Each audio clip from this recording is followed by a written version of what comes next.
when we were young, when something wants to happen, like maybe a war or something that you know that you cannot win, and you wanted to do it, or someone beside you wants to do that thing, we always had a song that our forefather or our mother used to sing. The song goes those.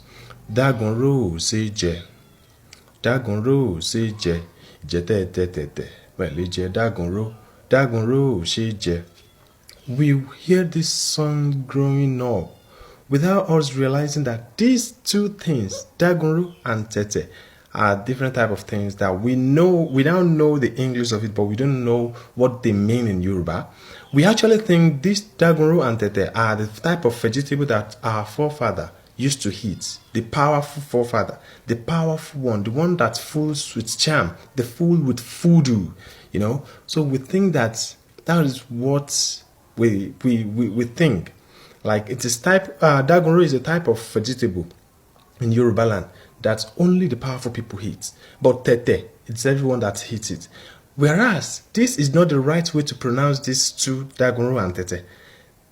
Dagunro is the one for the vegetable, and tete is the one for the vegetable. But when they say dagunro, that is rice. That means rice in Yoruba. Can you believe that?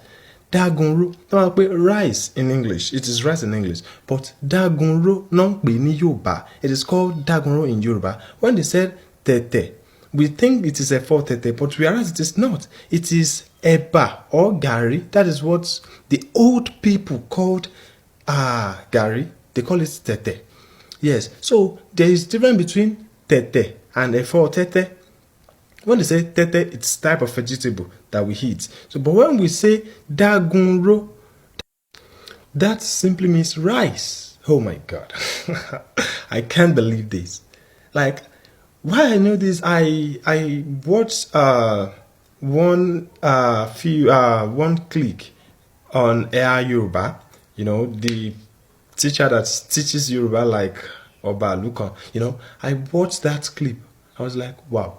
Then I make my, I make my research. I went to my grandpa. I asked him the question. He said, yes, when his grandfather, when he was young, his grandfather used to tell him that these are this, these are that. You people you young mind that just go to school, learning things, they change things for you.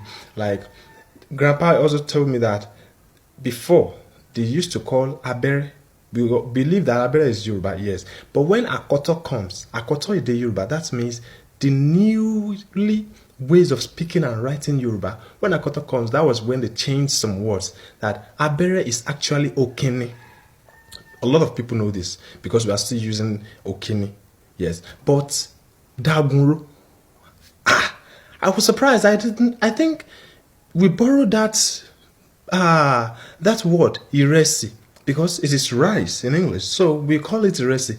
Actually, it is dagunro in Yoruba. So thank you very much. God bless you. Please don't forget to subscribe to our channel. We love you. Subscribe, follow, like, and comment. God bless you. God bless me too. Ejo, eje ká máa sún Yorùbá síwájú, because èdè wa ni, àṣà wa ni, kò dẹ̀ gbọdọ̀ parẹ́. Ire o.